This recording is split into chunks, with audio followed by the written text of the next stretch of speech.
Hey Boo.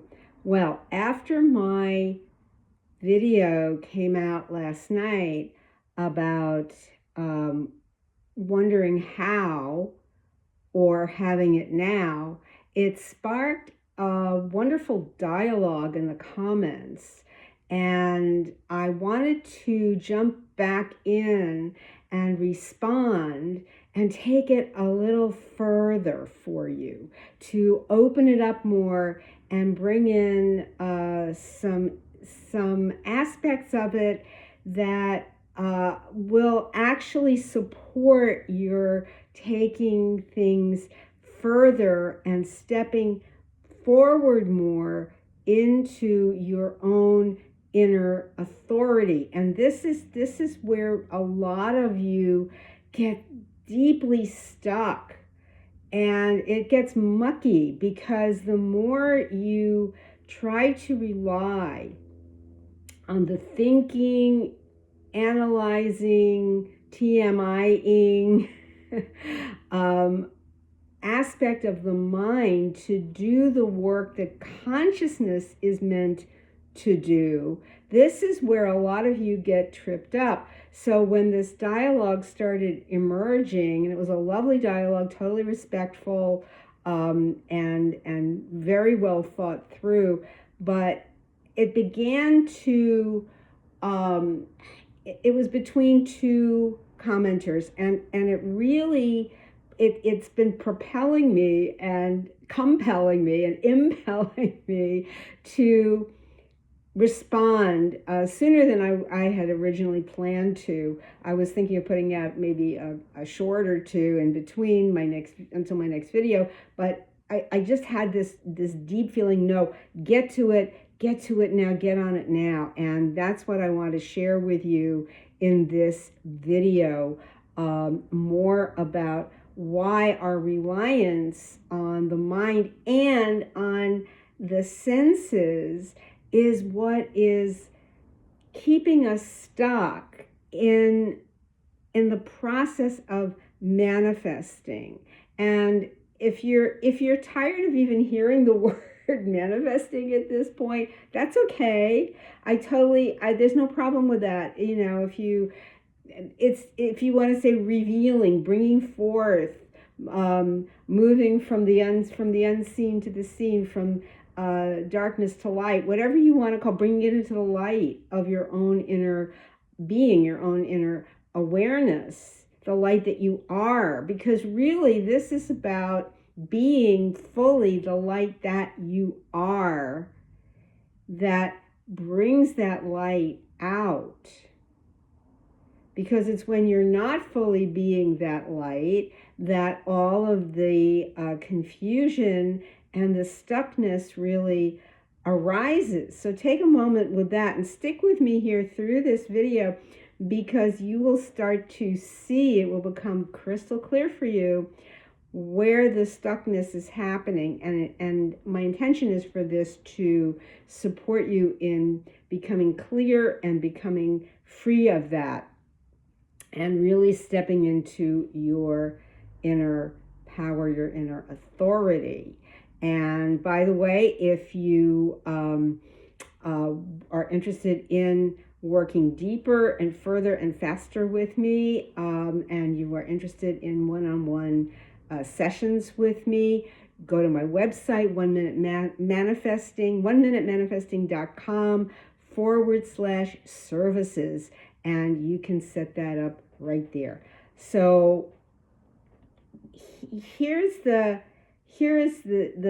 basic thing. Let me give you the outline of what was said, because somebody was in the comments said, you know, it's asking, how do I do it? And then what? Then what to do? So it's been staying as a, how do I do? If I can't do that, what should I do? But really, let's start right there. It's not about doing. This is about being. Being is the same as having.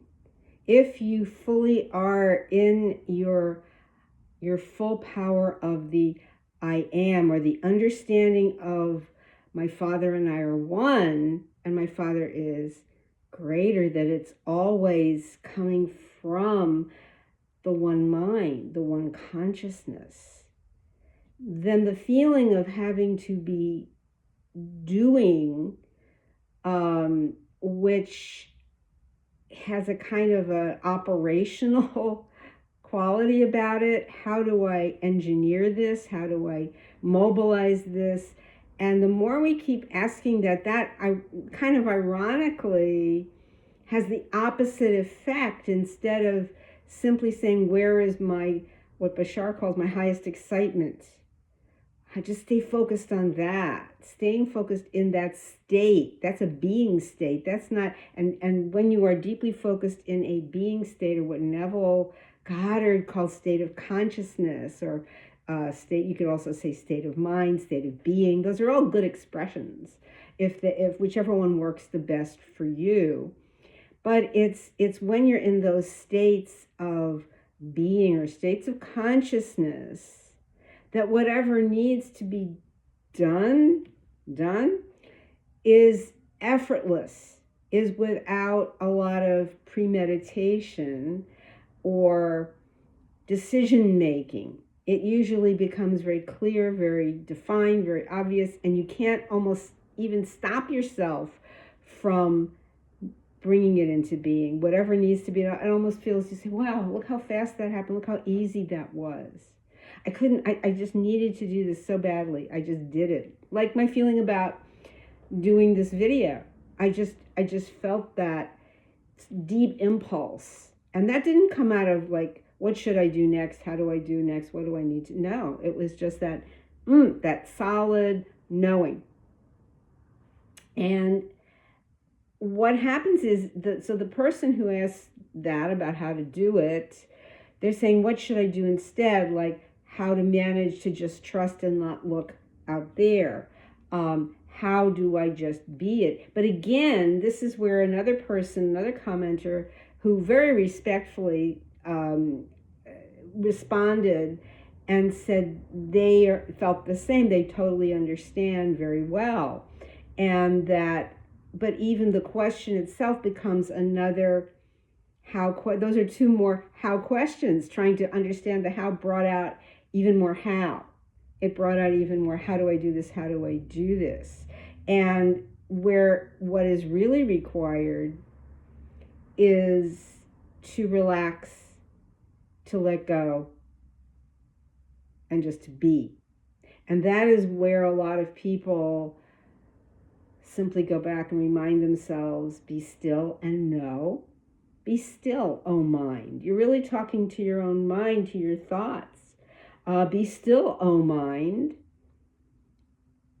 Be quiet. Let me hear the divine in me speaking.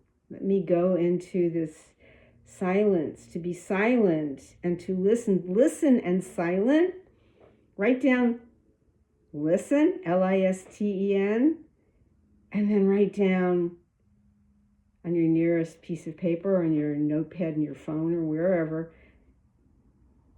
Write down silent, write down listen, Listen, and then write down silent, Silent. And when you look at them a little bit, what are you going to notice right away? They have the same letters. So it originates, it's one thing, listen and silent.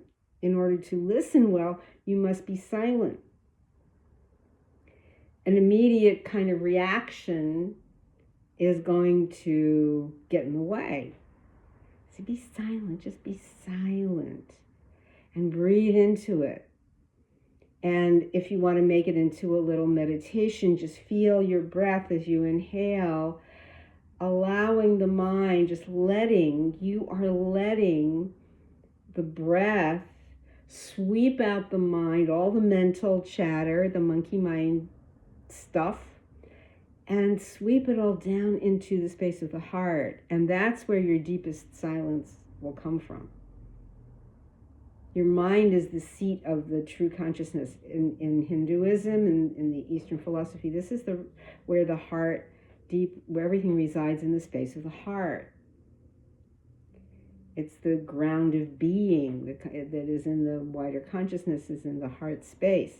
So, and in Hinduism, it's believed that spiritual expansion, transformation, comes from releasing the knot in the heart, that we have a knot there, we're tied up there, keeps us stuck. So when that's broken open by deeper understanding of who we are, our divine nature, that knot is severed.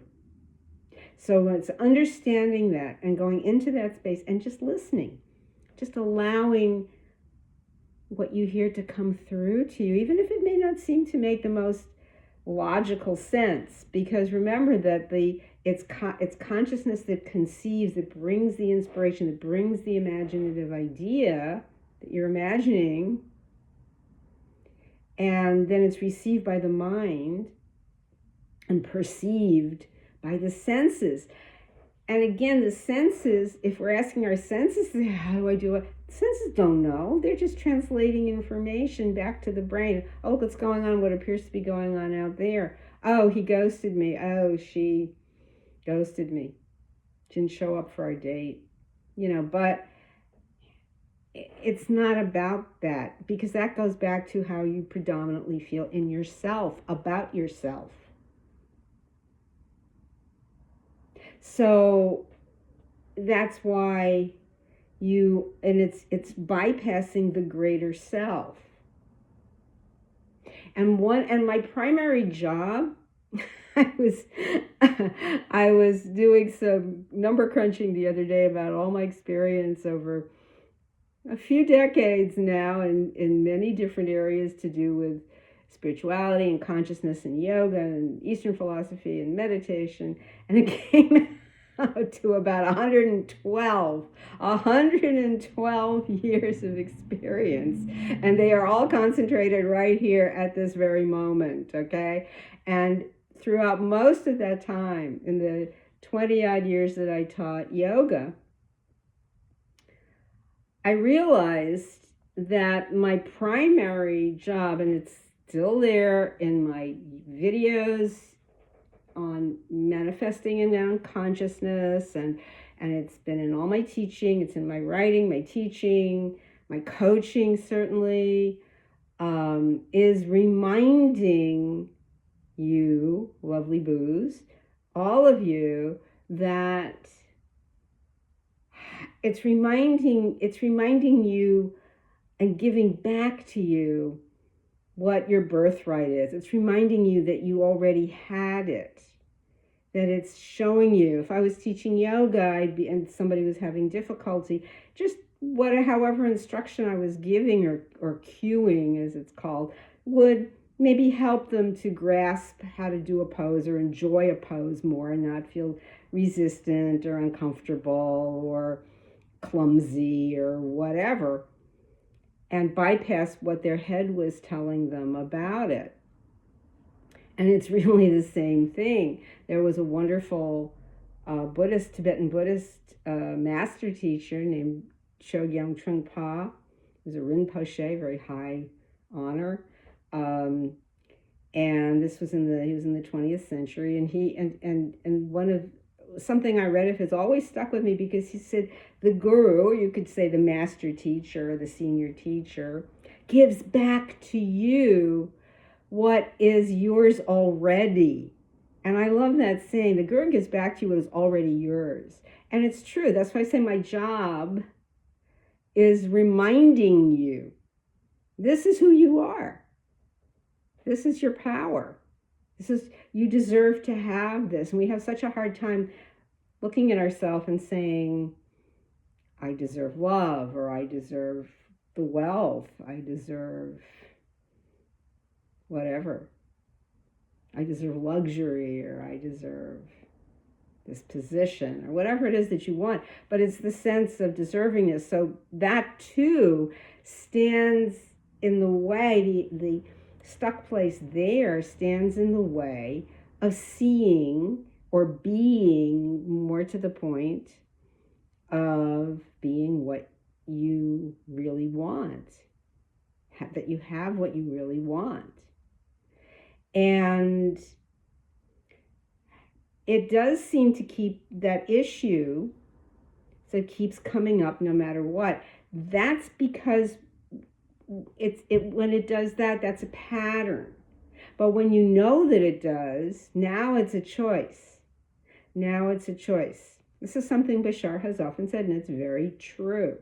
That when we're unaware of a pattern that we have, and that's whether it comes from, whatever it comes from, could be from childhood trauma.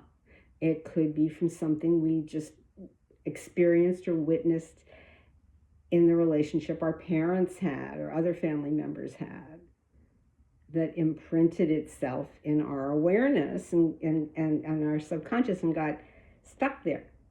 And so that everything funnels back into that. So when we have an experience and we feel we're falling short, or it doesn't come to bear fruit for us the way we want, that's what it always kind of goes back to. That I also, another thing is where somebody may have said to us early in life, and I remember people who, they might have been school teachers or worked at the school and had a position. I respected that person, that older grown-up person, and they said something critical about my creative work as an aspiring writer. It was crushing because we look up to that person. Or if we felt that somebody walked out on us and it was abandoning, and I've had that feeling, believe me, very, very early, before the age of 7. So this is what we're talking about right here, and that feeling can play itself back. So if we had an experience that seemed like abandonment, even if it wasn't really, we may have been kept waiting, but we felt hurt, or we felt scared, or we felt sad. That's going to play back into other experiences as we get older and not quite understanding why it happens over and over. So when we begin to see it's a pattern or a trauma response or a habit, when we know that, then it's a conscious choice. Then we can look at it and say, no, okay, I may not have seemed to have why would I choose this dreadful thing? But then you can look at it and say, now I'm going to choose differently. So that's where the choice comes in. So I recognize this. This is my pattern showing. This is my habit showing. Oh, I catch it now. I see you now. And then, looking at you, then you can say, I'm going to choose differently. And that's where you go back to that feeling of excitement around it. It's like the feeling like dopamine gives you that, allowing that surge. That's also the highest excitement. What gives you joy? What ignites your passion for something? Go there. It doesn't necessarily have to be, sitting back and say, okay, I'm going to inhabit another state. It may just be a matter of being more in the state. This is one of the big things in Neville's viewpoint, that it really was more about that we forget to fully immerse ourselves in the mind state, or state of being, or state of consciousness that we decided we wanted. I mean, look what happens to so many of us in our social media interactions. Think of all the people you're following, and or people you're subscribing to, and then you get busier, or groups, communities you join, say on Facebook, and you get then the rest of life kicks in. You get really busy, and you're not participating in those groups. They were like a good idea at the time, and before you know it, you have 379 groups that you belong to because they were nice, or somebody invited you, or whatever, and you're not fully in any of them because you're too busy. It just gets overwhelming. There's only so much scrolling that you can do, and after a while, or maybe you get distracted by something else, or a different social media platform. So you have to decide, at that point you say, okay, I'm going to fully be more immersed, be in your own inner community, your own inner app, your own inner channel, your channel to God. That's it. That's your number one channel, is the channel to the divine. So to understand that, to keep it simple. And that's really the thing to remember, is be more in the state that you want. And a lot of times we think we are, but we let something push us out. We allowed something that was upsetting or distracting to take us away from that feeling of relief of having of what we wanted, or the joy of having it, or the feeling of possessing it, whatever it is, that if we forget to have that, and it's not something you have to helicopter parent 24/7, it's just checking in that the feeling is still burning, that it's still alive there and feels good to you, the feeling of having it. And that's where the trust is. It's not like you have to say, okay, I'm forgetting to trust now, I've got to remember to do that. It all comes together.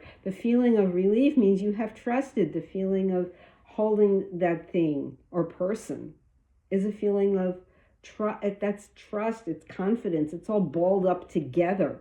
It doesn't have to be all separate. They all are related to each other. And as one of the commenters said, perfect divine timing cannot be delayed even by our great fear, can it? Actually, this fact could give us peace of mind. Beautifully said. It will, as soon as it has seeped deep into our subconscious, they wrote. And that's such a great comment, because it's allowing it to come into our consciousness. It's actually coming into our subconscious from God. Desire means of the Father, and Neville said, and I said this in the first video about this yesterday, I'm saying it again, that your desire, he said, your desires are divine in origin, and God speaks to us through the medium, or you could say platform, the medium, the connector of our desire. That's really how he said it. God speaks to us right through our desires. And that's where that is coming from. That's really where it's coming from. And my response is, yes, the struggle and the resistance are part of the game. Remember, this is the divine play. In Hinduism, it's called the Leela.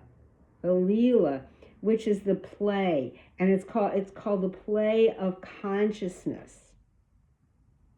The consciousness sees all of this as a sport, a game, or a play on a stage. That's why Shakespeare said all the world's a stage.